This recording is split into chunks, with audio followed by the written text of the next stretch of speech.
We're here with Wayne Griffiths. Wayne won the Warrnambool Open.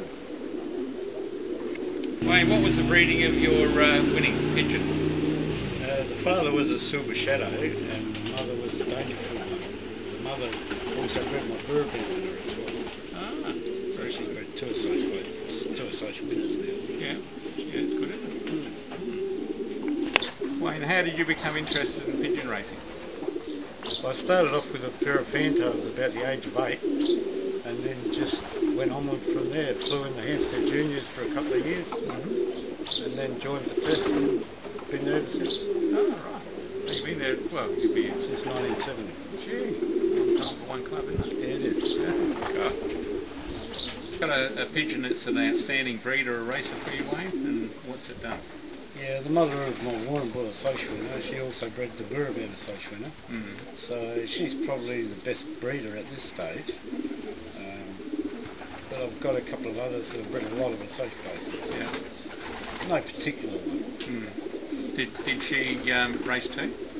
No, she was bred for stock. Ah, right, yeah. How do you pair your birds up, Wayne? Is it winners to winners, or do you try to keep certain lines or a family of birds together? Well, I've got two basic families which I keep together, but occasionally I do cross them. That's where three associate winners have come from. The actual crossing the two families. So, yeah, basically family. Yeah. If you're going to introduce new blood into your loft, who would you go to get that new blood?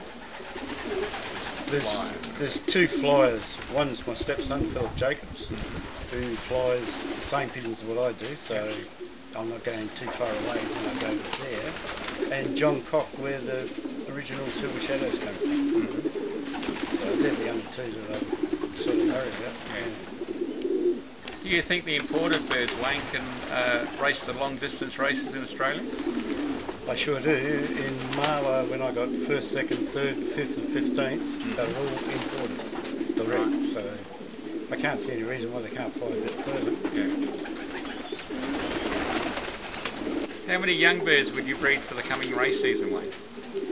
Well, this year I've cut back a little bit, so I've bred just over 200. That's young birds, and then I've got 78 left from last year. Right. When do you start training your pigeons, Wayne, and what would the distance of your first toss be? Roughly 6 weeks before the first race, and depending on whether they're working around the loft or not.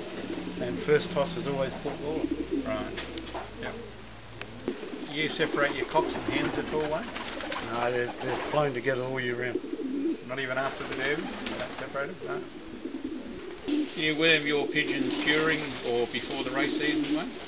All year long they get wormed on the 1st of every month. Ah. First day of every month. Yep. So I just keep it in a regular pattern. Yeah. And it also treats for the feather lice as well. Yeah. Have you got any theories, Wayne? Like wing theory, throat theory, or foot theory? Yeah, I prefer the foot theory, the electronic ring through the scanner. That's the best one. Yeah. Do you think the wind influences the results of races at all? Oh, on some days, definitely. Yeah. For sure. But, you know, if you're good enough, you still should be around the mark. Not necessarily win, but still get placed. Yeah.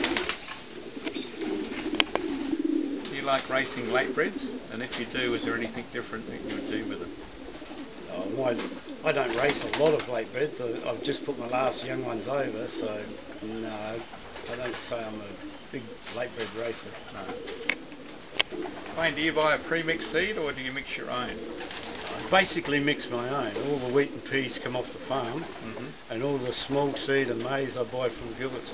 Right. Already, the small mix is already pre-mixed. Yeah.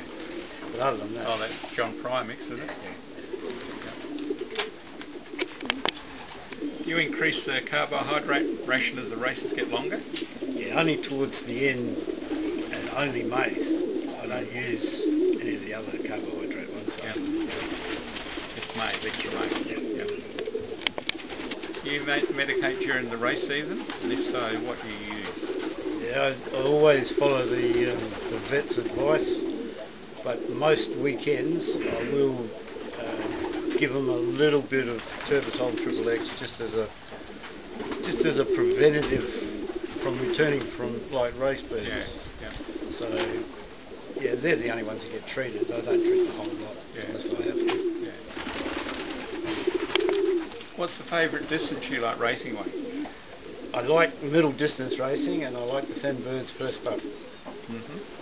Having their first race is a middle distance race, and I've found it very successful, and if you know how to do it, you can do it quite successfully. Yeah. What's your most memorable moment in pigeon racing Wayne? I'd have to say it would have to be the marler when I got first, second, third, fifth and 15th. The birds just dropped out of the sky like a toss, so you know. So that's probably the one that I'll remember more than anything else. Yeah. What lines of flight do you prefer racing Wayne? I'd prefer the north line. I would like to see us fly the northeast line on a year like, say, this year, because there's plenty of water out there. Every year we've tried to fly it in the past, it has been a drought year, and I just feel that the birds would get through better from there than what they do from the southeast line. Where do you see the sport in, say, 10 years' time, Wayne? Well, if it's heading the way it is now, probably won't have one. But I'd like to think it would still be fairly strong, but the problem is we're not bringing new flyers into the game, and we're losing too many existing ones. Yeah. So, but the answer is I have no idea.